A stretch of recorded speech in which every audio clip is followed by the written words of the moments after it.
የተባበሩት አረብ ኤምሬትስ በአካባቢው ሕግ አልገዛም ብላለች። የአካባቢው ሕግ ደግሞ ሳውዲ አረቢያ ናት። የሳውዲ አረቢያ ውሳኔ የገልፍ ሀገራትን፣ የአረብ ሀገራትን ጠምዝዞ ይዞ ነበር። የተባበሩት አረብ ኤምሬትስ ከነዳጅ ላኪዎች ማኅበር ራሷን ማውጣቷን በይፋ አሳውቃለች። ነገሩ የነዳጅና የኢኮኖሚ ውሳኔ ነው ብትልም ኤምሬትስ ጉዳዩ ግን በርካታ ትስስሮችን በርካታ ውሳኔዎችንና ዓለም አቀፍ የኃይል አሰላለፍ ለውጦችን የሚያስከትል እንደሆነ ጥርጥር የለውም። በዝርዝር እንመልከተው። ከመጋረጃው ጀርባ ያሉ ታሪኮችን ለማግኘት የቅዳሜ ገበያ ዩቲዩብ ቻናልን ሰብስክራይብ አድርጉ።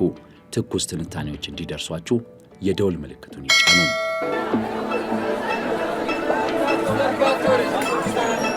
ቅዳሜ ገበያ። የተባበሩት አረብ ኤምሬትስ የኢነርጂ ሚኒስትር ሀገራቸው ከኦፔክ መውጣቷን በይፋ አሳውቀዋል።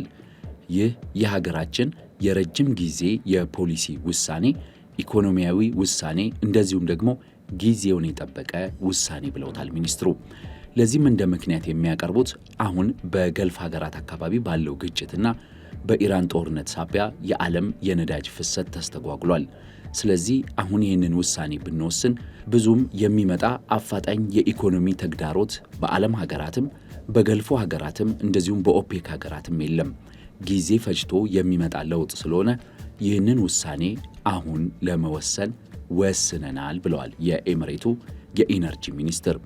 ውሳኔው በዋናነት ትኩረት ያደረገው ያሉት ሚኒስትሩ ደግሞ የነዳጅ ዋጋ ላይ፣ የነዳጅ እንቅስቃሴያችን ላይ፣ የምርት ሂደታችን ላይ፣ የኃይል ዘርፍ ላይ ያለንን ፍልስፍናና የኢኮኖሚ ፖሊሲያችን ላይ ማሻሻል የምንፈልጋቸው እቅዶች ስላሉን እነሱን ተግባራዊ ለማድረግ ነው በሚል ሚኒስትሩ ተናግረዋል። እውነታው ግን ከዛም የዘለለ ሐቁ ከዛም የከፋ ሊሆን እንደሚችል ግን ጥርጥር የለውም። የተባበሩት አረብ ኤምሬትስ የኦፔክ ዋነኛ አምራች ከሚባሉት ሀገራት መካከል አንዷ ናት። ከ60 ዓመት በኋላ ግን ኦፔክን ጥላ ወጥታለች። በ1960 የነዳጅ ላኪዎች ሀገራት ማኅበር በ12 ሀገራት ተመሠረተ። እነዚህ ሀገራት በአብዛኛው የሚገኙት በባሕረ ሰላጤው አካባቢ ያሉት ናቸው። የነዳጅን ዋጋ እየወሰኑ የምርትን ፍሰት እየወሰኑ ለበርካታ ዓመታት ኖረዋል። የኦፔክ ሀገራት ግማሽ በላይ የዓለም ነዳጅንም የሚያመርቱ ሀገራት ናቸው። ነገሮች እየተቀያየሩ በዓለም ላይ የነዳጅ አምራች ሀገሮች ቁጥር እየጨመረና የነዳጅ መገኘት የበርካታ ሀገራት እውነታ እየሆነ ሲመጣ ኦፔክ ተጽዕኖ እንዳይቀጭጭበት አዳዲስ መፍትሄዎችን ዘየደ።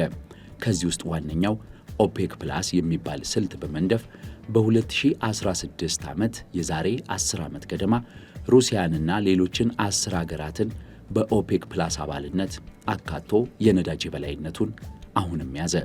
የዓለምን የነዳጅ ምርት ብዛት የሚወስነው ኦፔክ ሲሆን ዋጋውንም በበርሜል የሚሸጥበትን የሚወስኑት የኦፔክ ሀገራት ስምምነት ነው። ኦፔክ በዚህ መልኩ እየሰራ ለየሀገራቱ መላክ የሚችሉትንና ማምረት የሚችሉትን የነዳጅ ዕለታዊ መጠንም እየወሰነ እየቀጠለ ዛሬም ድረስ ነበረ። ኤምሬትስ ይህንን አሻፈረኝ ብላ ወጣች። ቀድሞ ኳታር ወጥታ ነበር። ኳታር ግን በአብዛኛው የነዳጅ አምራች ሳትሆን የጋዝ አምራች በመሆኗ ተጽዕኖ እንደዚህ አልሆነም። የተባበሩት አረብ ኤምሬትስ ከኦፔክ መውጣት ግን አካባቢውን ሊያመሰቃቅለው ይችላል፣ የኃይል አሰላለፉንም ክፉኛ ሊፈትነው ይችላል እየተባለ ነው። በኢራን ጦርነት ኤምሬትስ ከፍተኛ ጉዳት ደርሶባታል። ኢኮኖሚዋ እንዲያገግም ብዙ መስራት ትፈልጋለች። አንዱ በርካታ ነዳጅ መላክ ነው ለኤምሬትስ እንደ አማራጭ የሚታየው። በተለይም ደግሞ ሆርሙዝን መሻገር የሚጠበቅበትን የጀበል አሊ ወደብን በመተው በፉጅራ ወደብ ከሆርሙዝ ማዶ ያለውን ወደብ በስፋት የመጠቀም እቅድ ኤምሬትስ አላት። ከዛም በተጨማሪ በጦርነቱ ከፍተኛ ጉዳት በኢራን እየደረሰባት ያለችው ኤምሬትስ አዳዲስ ፍልስፍናዎችና አዳዲስ እሳቤዎችን እየተገበረች የምትገኝ የገልፎ ሀገር ናት። በዚህም የተነሳ ኤምሬትስ የአረብ ወንድማማችነት የሚለው ያልተጨበጠና ትርጉም አልባ እንደዚሁም ደግሞ እርስ በእርስ የማይደጋገፍ ወንድማማችነት ነው በሚለው ፍልስፍና ትመራለች ተብሎ ይታሰባል። እናም ኤምሬትስ ከዚህ ካልተጨበጠው የአረብ ትብብር ራሷን እንደ ማግለልም ተደርጎ ይቆጠራል የኤምሬትስ ከኦፔክ መውጣት። የተባበሩት አረብ ኤምሬትስ የአብርሃም አኮርድን መፈረሟና ከእስራኤል ጋር ጥብቅ ትስስር መሰረተች መባሉ በበርካታ የአረቡ ዓለም ሀገራት ከፍተኛ ጫና ውስጥ እንድትገባ አድርጓታል። ስለዚህ ኤምሬትስ ለማይደግፉኝ በየትኛውም ጊዜ አብረው ለማይቆሙ አጋሮቼ ስል የነዳጅ ምርቴን የሚያስተጓጉልበት ምክንያት የለም በሚል ኦፔክን እንደለቀቀች ይታመናል። ይህ ግን በግልጽ የተናገረችው አይደለም። በግልጽ የተናገረችው ኢኮኖሚያዊ ምክንያቱን ብቻ ነው። እኔም ማቀርብላችሁ ግን በዝርዝር ኤሚሬትስ ለምን ወሰነች የሚሉት ከመጋረጃው ጀርባ ያሉት እውነታዎችን በመግለጥ ነው።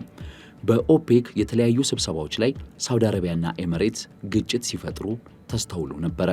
ሳውዲ አረቢያ የነዳጅን ምርት መጠን በመገደብ ዋጋውን ከፍ በማድረግ $80 በላይ በበርሜል እንሸጥ የሚል አቋም አላት። በተለይ መሐመድ ቢን ሰልማን ወደ ስልጣን ከመጡ በኋላ የሳውዲ አረቢያ ቪዥን 2030 የሚባለውን እቅድ ተግባራዊ ለማድረግ ሳውዲ የነዳጅ ዋጋ እንዲጨምር ትፈልጋለች። ኤሚሬት በበኩሏ የነዳጅ ዋጋ ከመጨመር በብዛት በማምረትና የማምረቻ ወጪን በመቀነስ ነዳጅን በብዛት በመሸጥ ከፍተኛ ገንዘብ ማግኘት እንችላለን የሚል ፍልስፍና ትከተላለች። ይህ የግጭታቸው አንዱ መንስኤ ነው።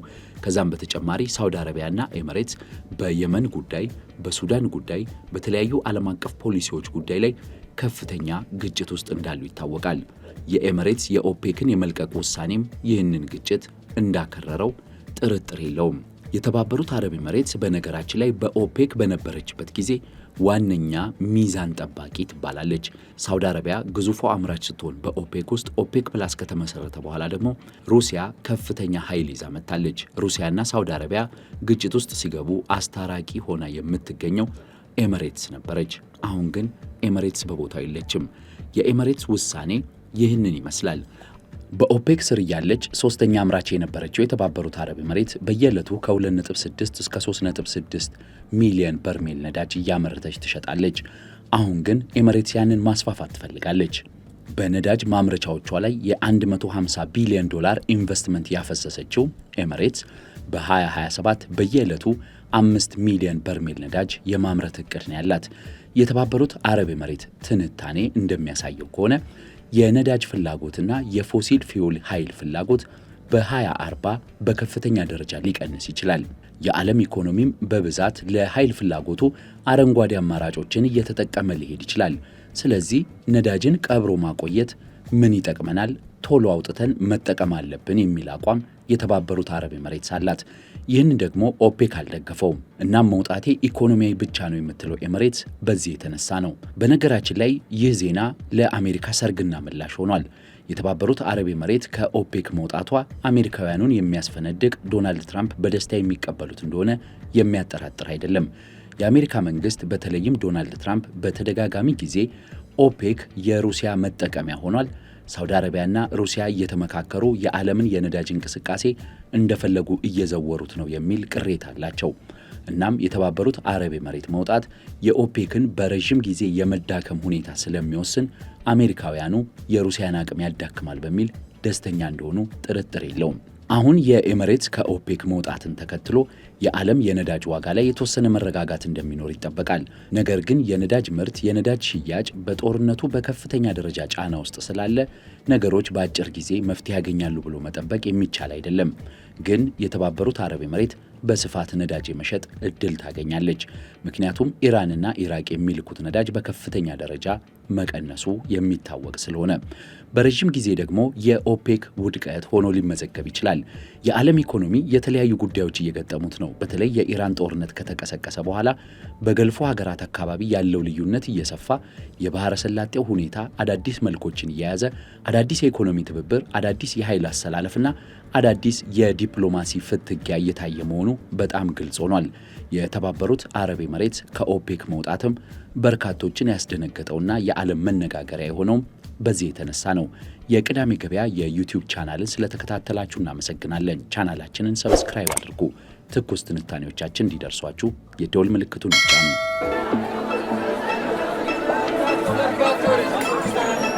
ቅዳሜ ገበያ